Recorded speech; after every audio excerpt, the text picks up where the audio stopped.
बिस्मिल्लाहिर्रहमानिर्रहीम अस्सलाम वालेकुम। वेलकम टू कुन रेसिपीज़। अगर आपको भी शादियों वाला बीफ कोरमा बहुत पसंद है ना, तो आज मैं आपके साथ शेयर करूंगी शादियों पर बनने वाले बीफ कोरमे की बहुत ही आसान और बहुत ही मज़ेदार सी रेसिपी। ये इतना मज़ेदार और इतना जायकेदार कैसे होता है, इसको पकाने का जो तरीका है ना, वो बिल्कुल डिफरेंट है। तो आपने इस वीडियो को फुल एंड तक वॉच करना है। इंशाल्लाह ये रेसिपी आपको बहुत ज़्यादा पसंद आने वाली है। अच्छी लगे तो लाइक कमेंट ज़रूर कीजिएगा, सबके साथ शेयर कीजिएगा और नेक्स्ट आने वाली मज़े की रेसिपीज़ के लिए बेल नोटिफिकेशन को ऑन करना मत भूलिएगा। तो रेसिपी स्टार्ट करते हैं। बिस्मिल्लाहिर्रहमानिर्रहीम।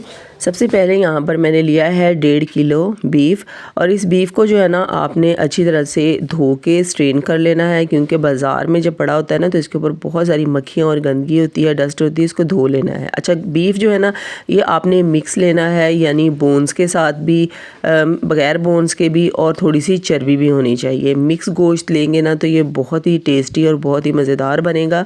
तो यहाँ पर मैंने मिक्स गोश्त लिया है, 1.5 किलो ये गोश्त है। तो अब हम इसको पकाएंगे। इसको डालना है पहले कुकर में डालने के बाद इसके अंदर डालेंगे 2 मीडियम साइज़ के प्याज।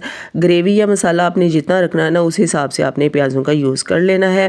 तो यहाँ पर मैंने 2 जो है ना मीडियम साइज़ के प्याज डाल दिए हैं। इनकी रफली आपने कटिंग कर लेनी है। उसके बाद इसके अंदर हम डालेंगे 1 टेबल स्पून लहसुन, जिसको आपने दरदरा सा पीस लेना है, और 1.5 टेबल स्पून जो है ना इसके अंदर आपने अदरक डालना है। ठीक है, अदरक और लहसुन को ना इस तरह से आपने दरदरा सा पीस लेना है, बिल्कुल पेस्ट नहीं बनाना है। तो इस तरह से पीसने के बाद जो है ना इसको आपने गोश्त में डाल देना है। और अब जरा डालेंगे इसके अंदर नमक जो है ना वो आपने अपने टेस्ट के अकॉर्डिंग डाल लेना है। तो यहाँ पर मैंने तकरीबन 1/2 टेबल स्पून नमक डाला है। अब इसके अंदर डालेंगे तकरीबन 1.5 गिलास पानी का, और इसके ऊपर ढक्कन लगा देंगे और इसको हमने पकाना है तकरीबन 10 मिनट तक। क्योंकि ये बिल्कुल ताज़ा और फ्रेश गोश्त था, इसलिए ये बहुत जल्दी जो है ना टेंडर हो गया था। तो इसलिए इसके अंदर मैंने 1.5 गिलास पानी का डाला है। अगर फ्रिज का जमा हुआ गोश्त है ना, फिर आपने तकरीबन 2 से 2.5 गिलास डालने हैं पानी के। उसके बाद ढक्कन लगा देंगे और सिर्फ 10 मिनट के लिए जो है ना, विज़ल स्टार्ट होने के बाद टाइम नोट करना है 10 मिनट, और 10 मिनट के बाद फ्लेम बंद कर देनी है, स्टीम निकलने देनी है। फिर आपने कुकर का ढक्कन जो है ना ये उठा लेना है। तो यहाँ पर गोश्त जो है ना ये तकरीबन 95% जो है ना गल चुका है। 5% जो है ना वो आपने छोड़ देना है, क्योंकि अभी हमने इसकी भुनाई भी लगानी है। तो अच्छी तरह से मिक्स करने के बाद यहाँ पर अब हम लेंगे टमाटर। यहाँ पर तकरीबन 1 पाव टमाटर लिए हैं, ये बड़े साइज़ के थे। इनको दरमियान से 2 हिस्सों में काट लेना है, और उसके बाद इस तरह से गोश्त के ऊपर रख देना है। ऊपर ढक्कन लगा देना है सिर्फ 3 से 4 मिनट के लिए। बस 3 से 4 मिनट में जो टमाटरों की स्किन है ना बहुत ज़्यादा सॉफ्ट हो जाएगी। इसको आपने ऊपर से जो स्किन है ना ये निकाल लेनी है, और उसके बाद कोई सा भी मैशर ले लें, कोई चम्मच ले लें, उसकी मदद से जो टमाटर हैं उनको अच्छे से मैश कर लेना है।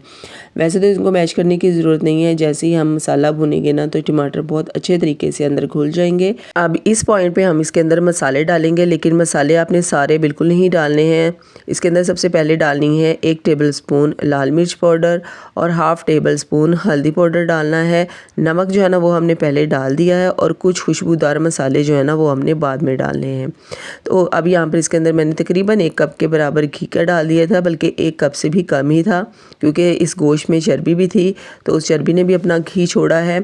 इसलिए घी की जो क्वान्टिटी ना वो आपने कम डालनी है। घी डालने के बाद इसको अच्छे से भून लेना है। जब घी अच्छी तरह से निकल आए उसके बाद इसके अंदर 1 कप दही का डालेंगे, और बहुत प्यारी सी खुशबू के लिए जो है ना इसके अंदर अब हमने डालना है 1 टेबल स्पून पिसा हुआ धनिया पाउडर, और तकरीबन 1/2 टेबल स्पून जो है ना इसके अंदर ज़ीरा पाउडर डालना है। ठीक है, भुना हुआ ज़ीरा जो है ना उसको मैंने पीस लिया था, उसका पाउडर बना लिया था। अच्छा, भुना हुआ जो ज़ीरा पाउडर होता है ना वो आप लाजमी रखा करें सब्जियों में, या फिर इस तरीके से जब आप ग्रेवी वाला गोश्त बनाते हैं ना तो उसके अंदर ज़ीरे की जो खुशबू है ना वो बहुत ज़बरदस्त और बहुत मज़ेदार होती है, और सालन के टेस्ट को वो बिल्कुल चेंज कर देती है। अब दही का पानी भी अच्छे से खुश्क हो गया है, भुनाई अच्छे से लग चुकी है।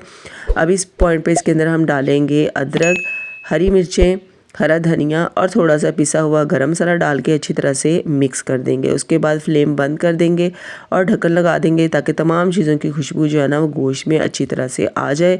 उसके बाद गरम गरम ये गोश्त आपने सर्व करना है। यकीन करें बहुत ही मज़ेदार और बहुत टेस्टी बनता है। इसका टेस्ट, इसका फ्लेवर आपको बिल्कुल देगी गोश्त वाला मिलेगा। तो मुझे ज़रूर फीडबैक दीजिएगा कि ये रेसिपी आपको कैसी लगी है। इंशाल्लाह मैं ऐसी ही मज़े की रेसिपीज़ आपके साथ शेयर करती रहूँगी। बेल नोटिफिकेशन को ऑन करना मत भूलिएगा। वीडियो को सबके साथ शेयर करिएगा। मिलते हैं नेक्स्ट वीडियो में। अल्लाह हाफिज़।